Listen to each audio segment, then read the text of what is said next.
Thank you for joining this episode of Real Talk, Real Trust. I'm Ryan Picchini. I'm your host. The promise of this series that's brought to you by dotCMS is helping you understand how to build trust in this age of AI, where there's so much drive for consumers' attention. And we know as marketers, as digital leaders, as IT professionals, that trust and connectivity with the consumer is what's going to create that long-term relationship. The topic for today's episode is personalization is relevant again. For those of you who've been in the space for a long time, you know that personalization is something that's come and gone over the years. I'm joined by my dear, a former colleague, one of the nicest people I've met, and just a subject matter expert on this topic, Karen Wood. Karen, do you just want to say a little bit about yourself before we get started today? Yeah, sure. And thanks so much for having me on this episode, Ryan. It's great to connect with you. You know, we kind of go back together. But yeah, from my experience, I have been in the data and analytics and customer data platform space for several years, really since the founding of the CDP industry in 2013. And even before that, going back to tag management analytics, I've just been in this space for a while. And then also the whole time that I've been in that market, I've been a B2B marketer myself. My current role is VP of product marketing. I've worn other hats, like run all of marketing. I've been in the trenches with the tools. So I have kind of both perspectives of being in the space and you know, my job is to be an expert in that space. And then also just like scrappy on the ground marketer trying to figure it out. Trying to use personalization to build those long-term relationships. Exactly. Karen, it's amazing to see you and so thankful that you joined our episode today. Maybe I'll start with a quick rapid fire like we do on all of our episodes of Real Talk, Real Trust, just so folks get a chance to know you. I will remind you as a follow-up to our preparation that these are 1 or 2 word answers. So there's no room for elaboration. Okay. This is about you kind of getting to the point, and the questions are written in a way that they're meant to be a little bit challenging. There's one in there that will give you a little leeway, but first of all, I know we both love tea. So hot or cold tea? Hot. Hot. Karen is based in Oregon. What is the best kept secret in Oregon? This is a 2-part answer. Okay, we're going to give you a little leeway. Short and punchy. It's Porchfest and Pedalpalooza are the 2 best kept secrets. And those are Portland specific best kept secrets. We're gonna save something at the very end to learn about Porchfest, because that is one I've never heard of, and we're gonna leave our listeners hanging till we can get to that at the very end. I did not expect that one, so thanks for sharing that. What comes first, Karen? Data privacy or data cleanliness? Data privacy. Data privacy. What comes first, content or data? Data. Well, we can debate that one later. Yeah, right. Coming from the CMS vendor and the CDP vendor or partner platform, whatever you would like to call it. Personalization, a standalone program or embed into your marketing effort? Embedded into all things marketing. Okay, great. Thanks for kicking us off with a quick round of rapid fire there, Karen. Let's sort of get into it for our listeners. Let's talk about personalization. To me, it seems like a perpetual buzzword, something that's been around for a long time. I've seen a lot of definitions. I've seen a lot of opinions on this topic. Let's level set for our listeners. How do you define it? How do you define personalization? It's a curated, highly relevant experience that could include messaging, content, offers, things of that nature. And it's specifically for the individual having that experience. So, you know, for Ryan, it would be something tailored with all of your history, all of what you're doing right now, all the things you care about, so that when you are personalized too, you feel connected in an authentic way to whoever's trying to personalize with you, and then more likely to actually engage. You know, this is typically a brand to consumer type of interaction. And so, typically you would be a consumer in this scenario that is more likely to click, buy, whatever, engage, download, etc. Yeah, that's great, Karen. I think this idea of highly relevant and understood, that's why we wanted to bring this topic to Real Talk, Real Trust, because someone feels like they're understood, the context around what they're trying to solve for, whether they're trying to learn something new, they're trying to get more educated on a topic, or whether they're trying to buy, feeling understood and the experience being relevant is at the forefront of that. And obviously data is a key pillar of that, and content is a key pillar of that. But, I think I've started to make the bridge as to why it matters. But for marketers, we've cared about this since 2006. Why is it still at the forefront of our mind? Any other reasons outside of that, that personal connection, as well as that feeling seen, feeling understood, that you might add to our previous comments? Yeah, well, yeah, you're right. It's been around for a super long time. And um, at this point, it's very well proven that the more personalized the experience, the more engagement that you get. Again, whatever that result is, like, click-throughs or, engagement with that brand, or even for D2C companies, like conversion and revenue. So that's proven, that's like well understood. But the problem is the MarTech space is super confusing. What is the right tool set in order to drive that personalization? And I think we all understand that we haven't figured this out as a marketing community because we're also consumers. So like, how many times do we get chased around the internet with like an ad for something where we already bought that a long time ago, or we get chased around the internet by ads where we unsubscribe to that email and we're actually kind of disengaging right now. There's a lot to it. And you think about the life cycle of people, from birth through the whole time of being a human on this planet. There are lots of moments to engage along that lifespan. So things change. What you might have known about somebody changes over time. And so then you need to incorporate new data about that person, as well as that historical insight, to drive personalization. And the tool landscape, we're talking thousands and thousands of tools. It's really confusing to know what that right tech stack should be. And everything's kind of imperfect. So it's just a really hard problem to solve. Yeah, it's interesting what you said, because you started your answer with, hey, it's a direct tie to revenue, conversions, someone spending more time with the brand. You then transition to this idea that it is about lifetime, right? So there's the initial opportunity with personalization is, hey, we can capture some dollars right now as a brand. But then you ended sort of your answer with this idea. It is about lifetime nurturing of a customer and the opportunity that personalization presents, but the complexity around it. And I think, as marketers, we are still so enamored with it because we can see the value, but the value coming to fruition is still something that is imperfect, right? There's not a playbook for it. So maybe just to level set for our listeners, personalization as a term, what it means. I think in its infancy, there were things like A/B testing, versioning of content, all the way through to kind of full profiles that are built and multi-channel content that's been delivered. But can you just talk about the scope of personalization and how our audience should think about what that means? Yeah, that's such a great point. It did originate really from the A/B testing space, like you said, and then that grew to multivariate testing.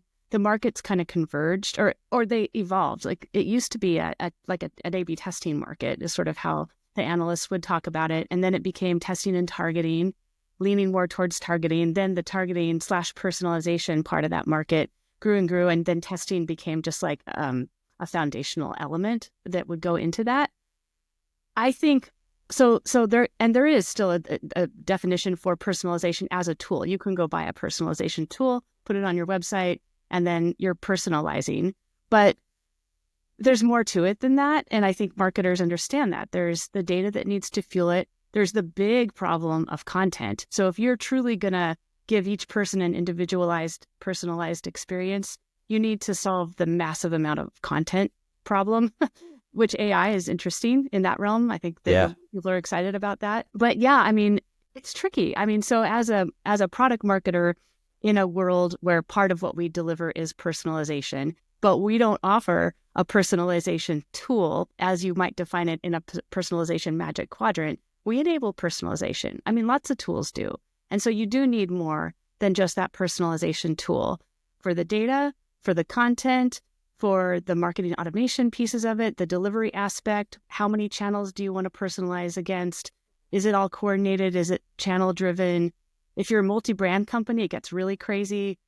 It's a little, whatever that mix is, it looks different for every company, but you can't solve your personalization problems with just a personalization tool because of all the things I just said. Yeah, no, Karen, I think it's right, because if you don't have the foundational layer of understanding who they are in one area. Let's say you're just looking at web traffic, or you're looking what Mhm. they've done on social, or maybe it's point of sale data. Like, it's very difficult to serve a relevant offer without sort of that foundation. And on the same front, if you understand who a consumer is by having this rich profile, but then the delivery mechanisms for that are problematic, then it creates a different set of, I wouldn't say challenges, but just incompleteness in terms of the interaction that you're building with that consumer. So I think that's great. And you touched on some of my questions around sort of the core elements of personalization.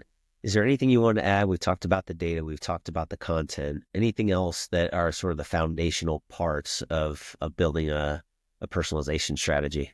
I think there's a foundational part, which is more about people and process than the technology aspect, which is what level of personalization is realistic for the stage of growth that you're at. Like everyone dreams of one-to-one personalization. Like, is that really necessary? Is it realistic given the team members and can you deliver enough content to fuel that? Or what would really move the needle? Like back to those revenue metrics, or why you're doing personalization in the first place, like what would really move the needle? And so maybe there might be kind of a crawl, walk, run approach that, given where you are in your maturity, you would need to start with. And I think that's hard for companies. There's this thing that can happen where sort of the most powerful person in the room thinks that they know what ought to be personalized and what the most important thing is.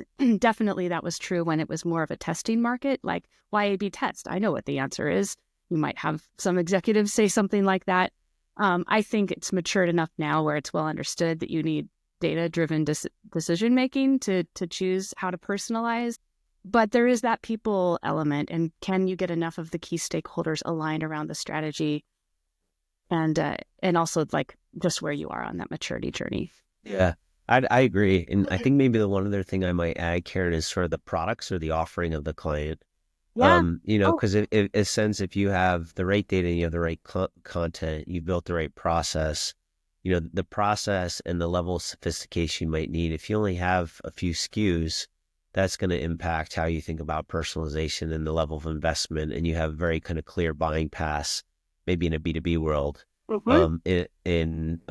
But if you're in a B2B world with many products and kind of multiple buyers who are involved in the process, that's going to impact sort of the personalization strategy and the investment you need to make to get an ROI back that's meaningful. So 100.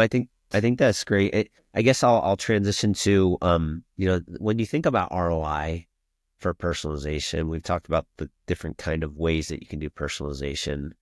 If you were advising, or you were walking into a new organization and you were pitching personalization as a catalyst for growth, how would you talk to an exec suite or a C-suite around the ROI of personalization? Yeah, it would probably start with the premise and just getting everyone on the same page that personalization drives that ROI.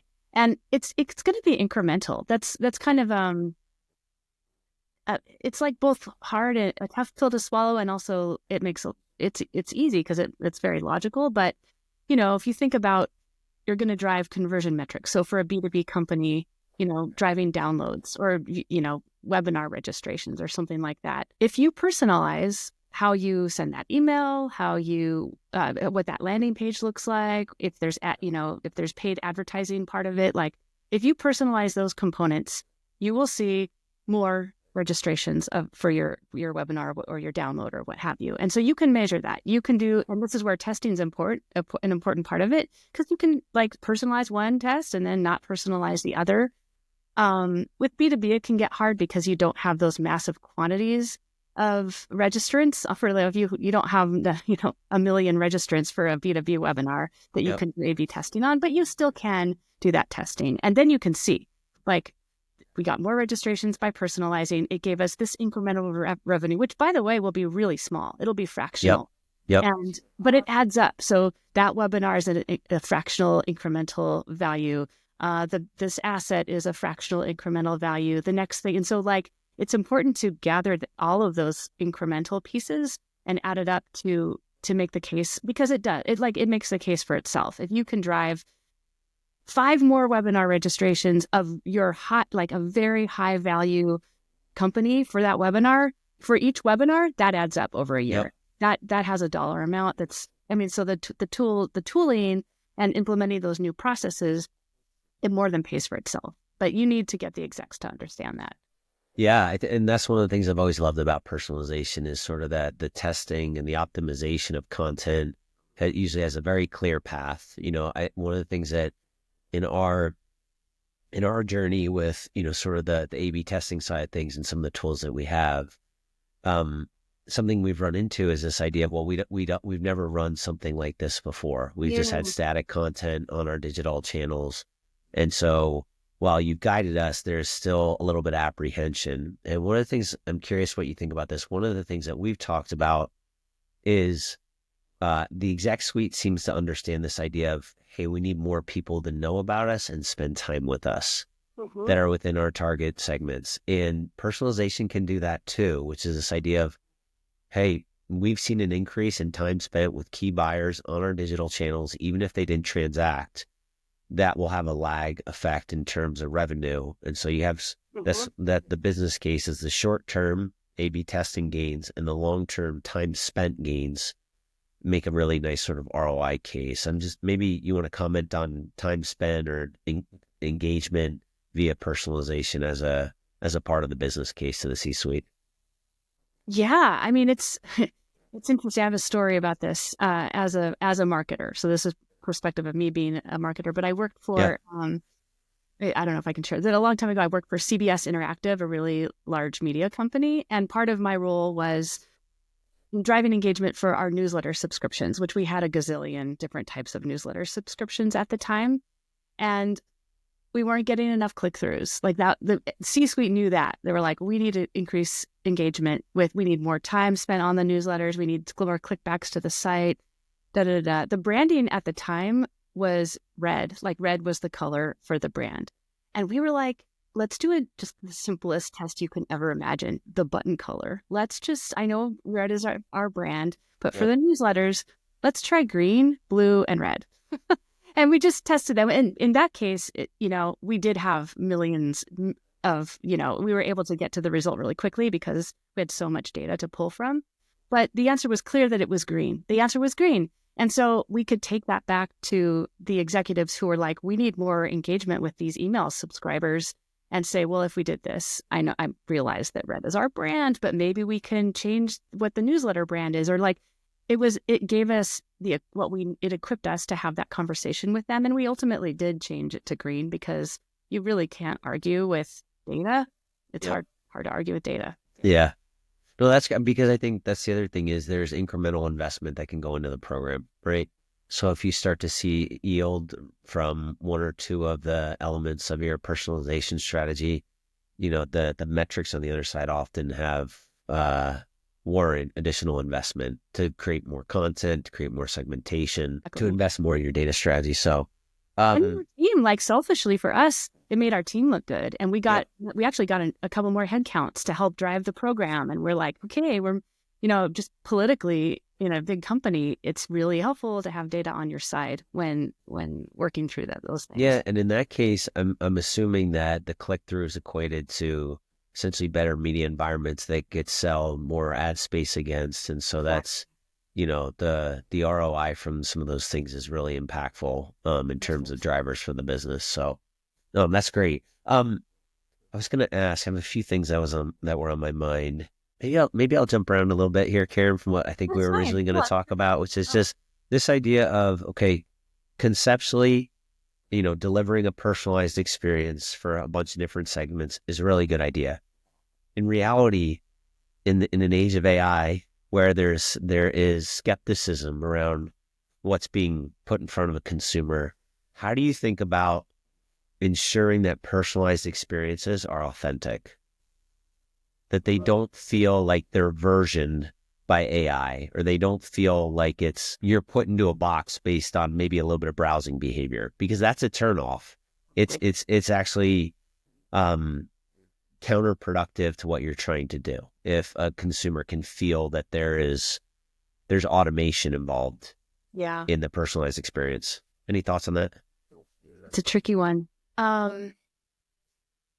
Yeah, I think often where that feels wrong to us as consumers is, and it's like everyone is off put by that, is when they're personalizing based on just a little bit of data. So like my example earlier of like, I already bought these shoes. You're chasing me all around with shoes. Like, ick.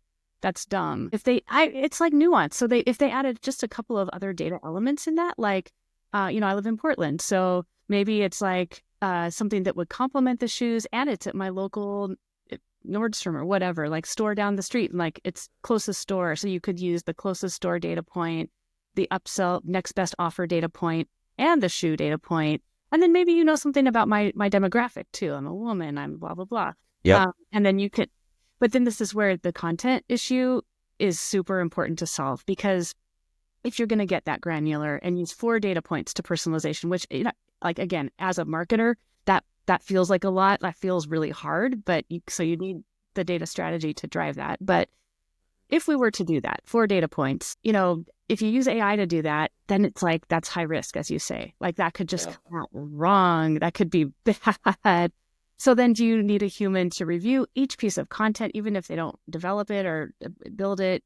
That's very time consuming. And then you're back to making compromises. Well, maybe we just do 2 data points or just 1, and then you're back to a bad personalized experience. So I don't know. I think AI is part of the answer. The AI for content is part of the answer, but I also think there's still a long way to go. I'm curious what you think about that, Ryan, honestly. Yeah. I think it's about understanding the capacity and where there's going to be the most impact for capacity. So, what is an experience that would be valuable to the consumer that feels personalized, and then you don't overextend that? Because you talked about the 3 or 4 data points. That's, you've identified that as something that's critical in order for it to feel truly, personalized. And then the content that might overlay on that, it can be generated with AI, but it needs to have that human touch on top of it to make sure that it doesn't feel like it's, that it was just run through an LLM and then kind of spit out. Right. So how do you ensure that there's the human touch within the scope of your personalization, that, you say, hey, we could do personalization for 20 different segments, but we don't have either the team to do the human review. We don't have a way to prove the content. We don't have a way to identify the data points for each. Some of that is automated. Then I think that you confine your personalization once it's successful because it's authentic. Then you can look for additional resources to expand it.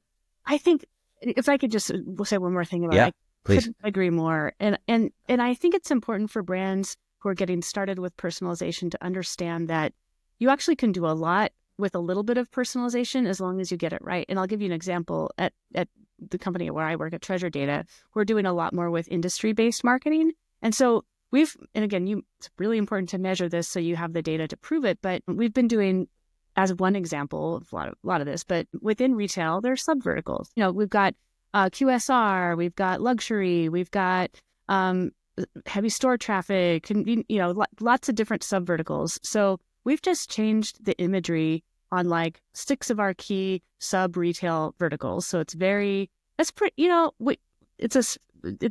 niche in a way. It's also a baby step. We know that it's only one data. It's like, what subvertical are you in? Here's a more curated image. But again, back to the incremental revenue, we are getting more engagement, more clicks, more time on our site.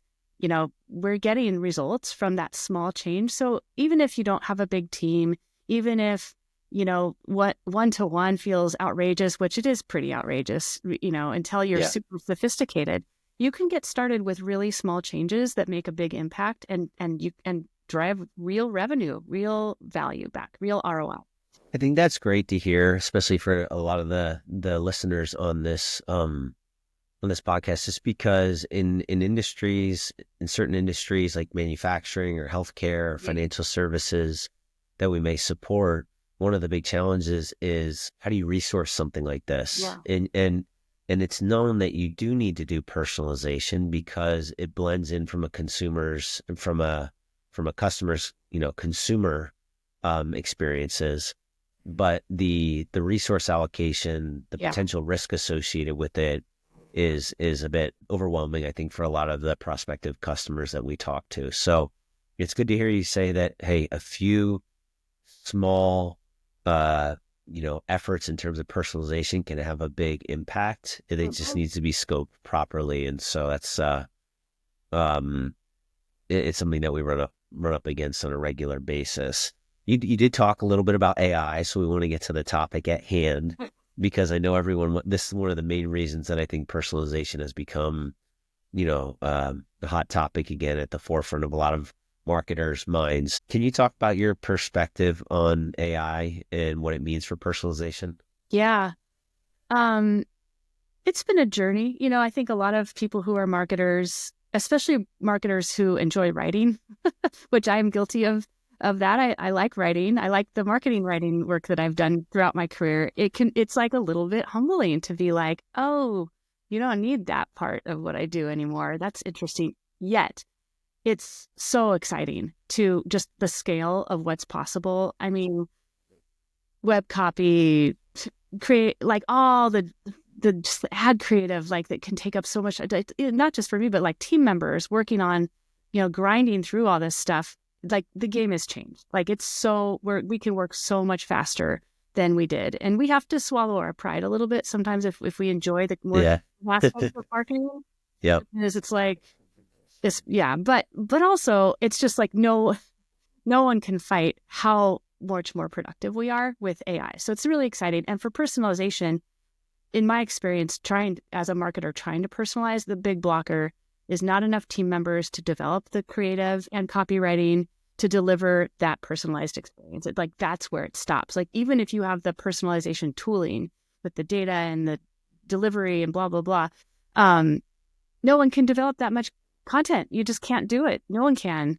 And but now they can. But then we get into, and this is where I think we're at this really interesting inflection point, is like no one trusts it. Like as a marketer, I want to review anything AI puts Yep. out where I'm like, give it the green light.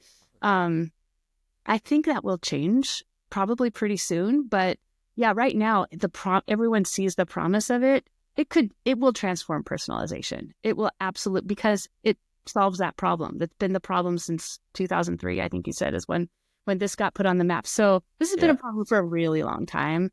Yep. Um, I'm curious your experience, but like I can tell you, my team uses AI all the time. The content team is part of our product marketing team at Treasure Data, and so heavy users of it. It's awesome, but everybody reviews it before we send it out. It is not a set it and forget it situation yet. Yeah. It probably will be, but not today. Yeah, I couldn't agree more. I think for me, in my marketing roles to date, there was always this desire as we all pick up our phones and check it 62 times a day, which is some of the latest Oh my research. God. And I can't believe it has to be more than that. To me, what that means is that the buyer journey is almost moving fully online, right? And if Yeah. 90% of the buyer journey is online, and the buyer wants to have all the information that they could possibly want, which is what the product or solution does, who has used it, what's the latest updates on it, how do you compare to what else is out there, who's behind it, the myriad of content that goes into that. I've always felt like if there was 100 pieces of content that we needed to create to fulfill that buyer journey online, we might only got to 20. Exactly. And so that to me is like, oh gosh, we know that gap after they don't find what they want, where are they going to go? They're going to go somewhere else. So that was always the anxiety that we had around our content strategy. We always felt like we had to make trade-offs. Exactly. But now we're in a place where you have this tool that could give you all 100. But the additional 80 pieces that you created, are they going to build trust, or are they going to break trust with a consumer or a potential buyer? And so that to me is the most interesting challenge that AI proposes and the opportunity it proposes as it comes to personalization on the content side of things.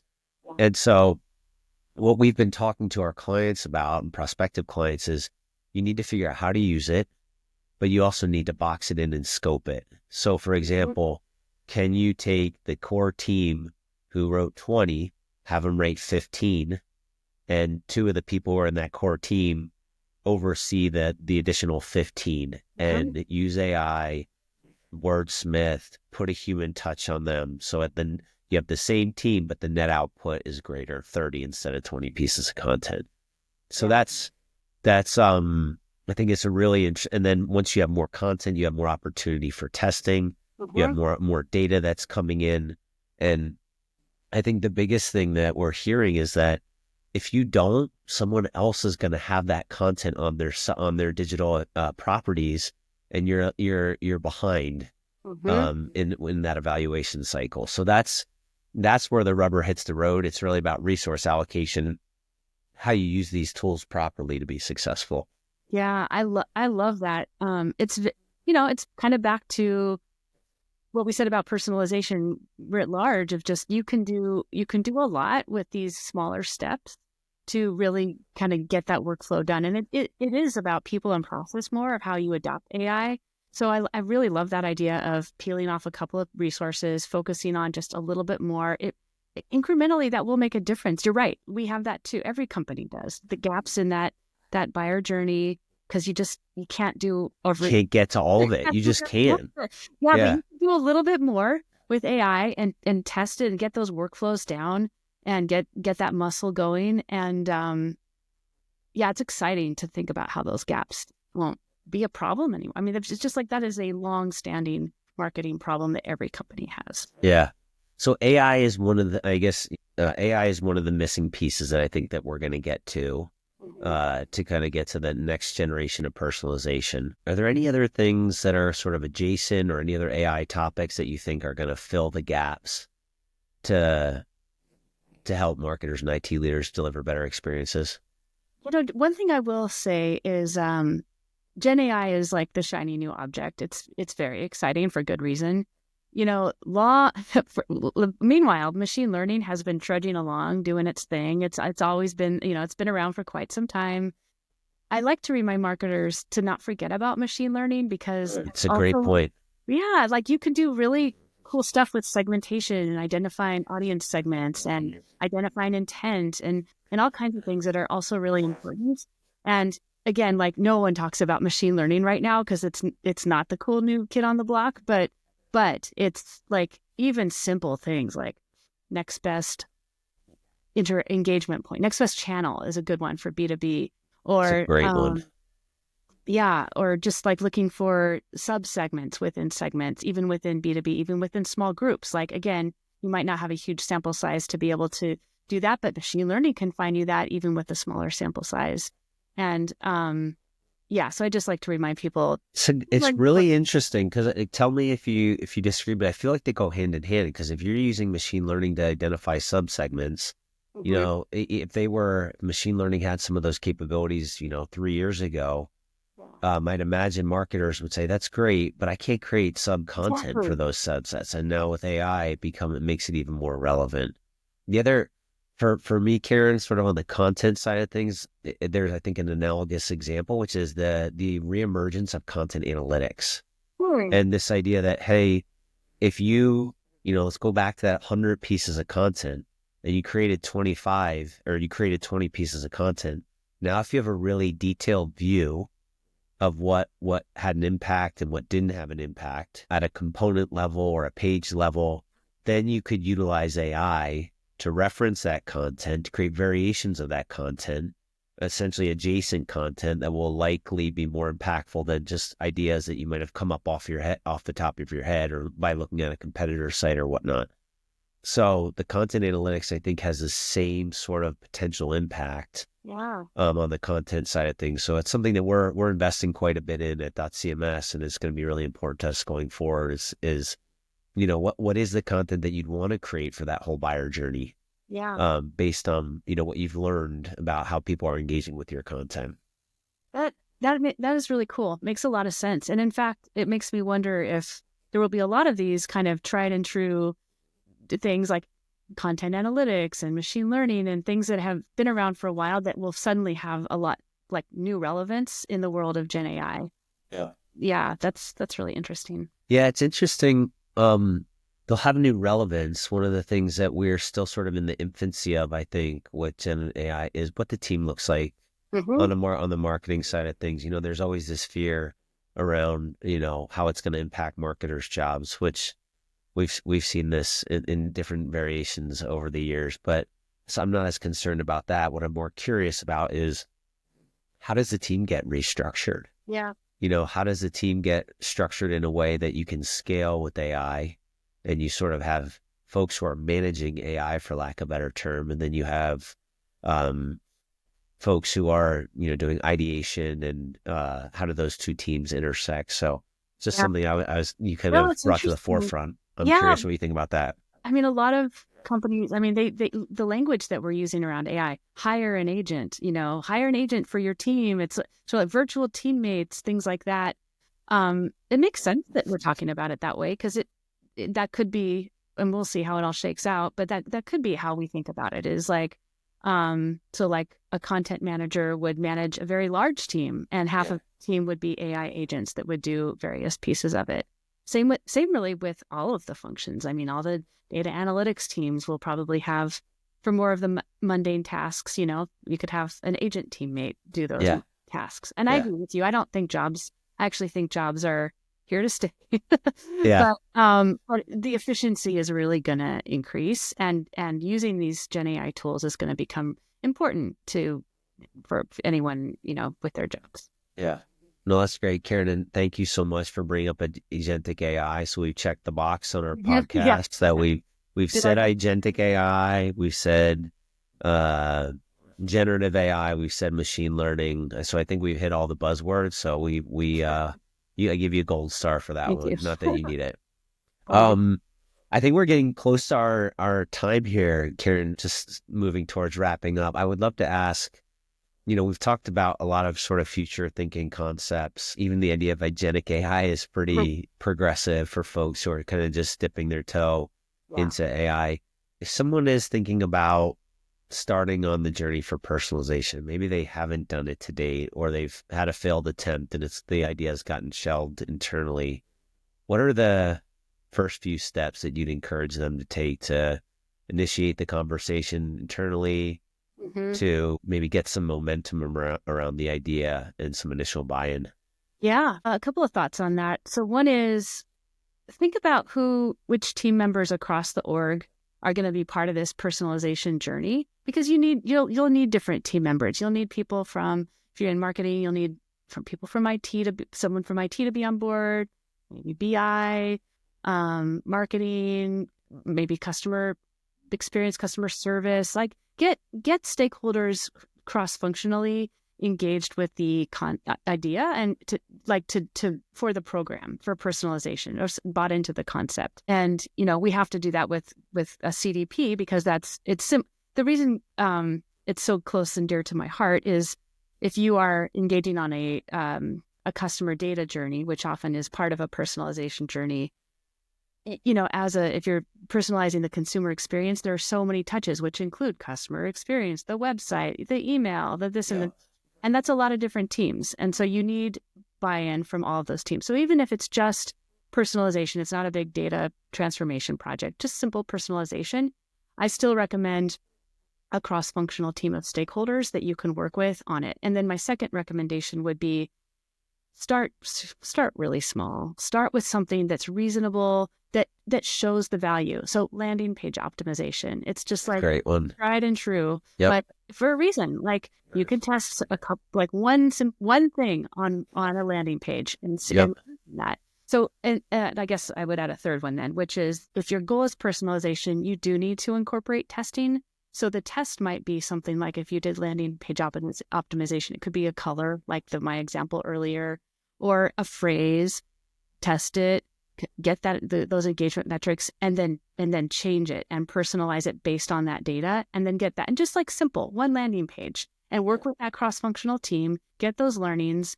It's going to be exciting. The thing is about data and insights is once you have them, you want more. You're like, oh, what if we did this? What if we did that? And then you get more, and then you start to move that ROI needle a little bit, and that's really exciting. But if you did that in a silo without a cross-functional team, you're going to be screaming into the wind. You need to bring people along with you on that journey. Yeah, it's great insight, and it's also reminds me of the reason that we had you on the show today, Karen. I don't know anyone who gets excited about data insights like you and I. So like that showed our true colors there. I like got real excited when you started to talk about it. I did have one question that I promised our listeners that I would ask. Was it the Porch Festival?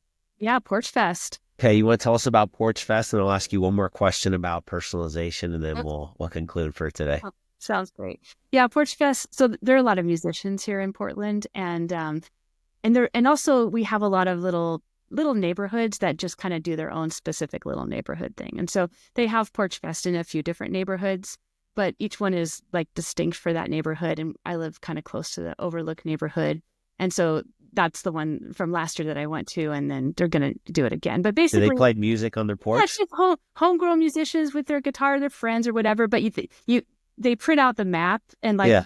porch to go to and what genre of music it is, and you can ride your bike around and like go and check out different bands. And it's literally people's porches. It's a summertime thing. Oh, cool. It's just like sweet. Families are there. It's just like a good time, and it's local, and I just love stuff like that. So yeah, that one came to mind. Awesome. Well, we hit all the AI terms, and we also gave folks some insight into a very cool city and a very cool experience. So I think we're on the right track. I think you shared some of these things, but maybe just wrapping us up, we talked about kind of restarting a conversation. Maybe your thoughts on, let's say, someone who has already got some investment, they're beginning on their personalization strategy and their implementation, and they're looking, and you've been down this road a few times. What are the things that you would say to them? Here's some grounding principles to make sure that this project is a success. Things that they might have wished they learned at the end of the journey that, looking back, you can help them miss some of the bumps in the road. Yeah, I would say start small with something very achievable. It doesn't have to be a large group, a small group of cross-functional stakeholders who are like going to go on this journey with you. Yeah. Involve them from the beginning, and get your learnings quickly. So the reason that you start small is so that you can get those learnings really fast, because you're not boiling the ocean. You're doing one thing, and then you have a metric that you can use to drive your next thing. So start small, but with the intent of growing the program. Yeah. And then help bring people along on the journey, because you touched on this a couple of times, right? Especially when it comes to building content to fuel your personalization. Once you hit up against the, we need more content to do this, then what do? We're going to have to use Gen AI. And now I feel scared. Like if you're bringing people along and creating that collaborative experience from the beginning, then people will be more willing. This is just sort of an interpersonal thing, but they'll be more willing to take that leap and go for it, which everyone's going to have to do eventually anyway. It's a good opportunity.